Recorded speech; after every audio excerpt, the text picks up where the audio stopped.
Hi everyone, I hope that you were able to watch the video I recommended on print versus return by BB Tutorials.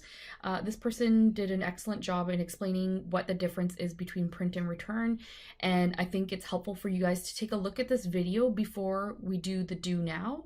So I'm going to get into the do now and I'm going to write some code here, and I hope that you guys can follow along. So please do watch the print versus return video first, and then we're going to write another program here that's a little bit different and has a little bit more to it. So we're going to start by importing random here, and at the top of our program we are going to be adding our function contract as we've learned how to do. And just a reminder on function contracts, so we kind of all jog our memories and have a little bit more information. Basically, when you're defining a function before you start, it's when they call it this function contract, it's like writing down all the parts so that we understand what's going on and it tells other people what you're trying to do.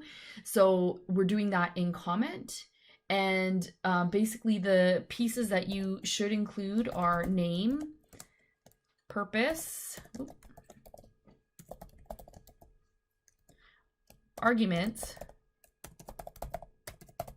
Sorry, I'm getting distracted. My daughter's asking me a question. And returns.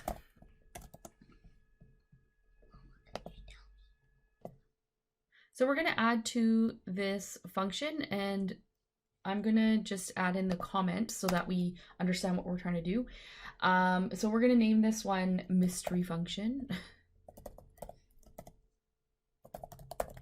And the purpose is to basically figure out what does return do. And we have some arguments. We're going to use x, which is going to be an int. And we're going to use y, which is going to be an int. And our returns, we want to have 50% of the returns, which are the sum of x and y, and 50% of the returns being a product of x and y.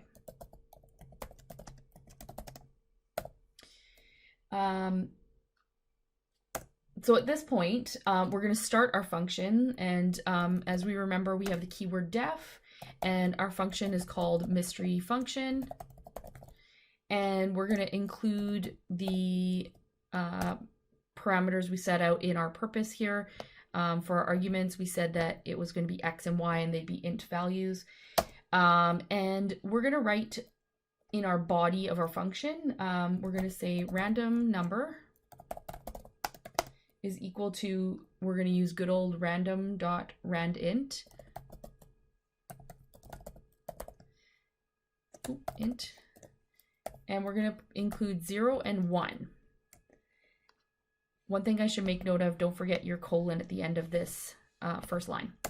And then we're going to add an if statement. So we're going to say if random underscore number is greater than 0, we're going to do something else. We're going to do something else. So we're going to say if it's greater than 0, we're going to do x plus y. Else, so you have to back out one level there, we are going to do a multiplication, x times y. And the difference here with what we've done before with functions as well as with if and else statements, we're going to add the word return. And some of you have used return before. I've seen it in your code. So we're going to return the value of z. And I'm going to type in at the bottom to call the function, mystery function. And I'm going to add two values for the parameters there, 1 and 2, and I'm going to actually run our function, and I'm going to ask you a few questions after that. So I'm going to run it, and you'll notice that in the console nothing happens. So the first question here I have is what happens when you run the code. So we see nothing in the console, and the second question is, how do we know what the result was? How do we know what our output is? And if we were going to keep this function the same, third question here, if we're keeping our function the same, how might we rewrite the code in order to print out the value that the function returns?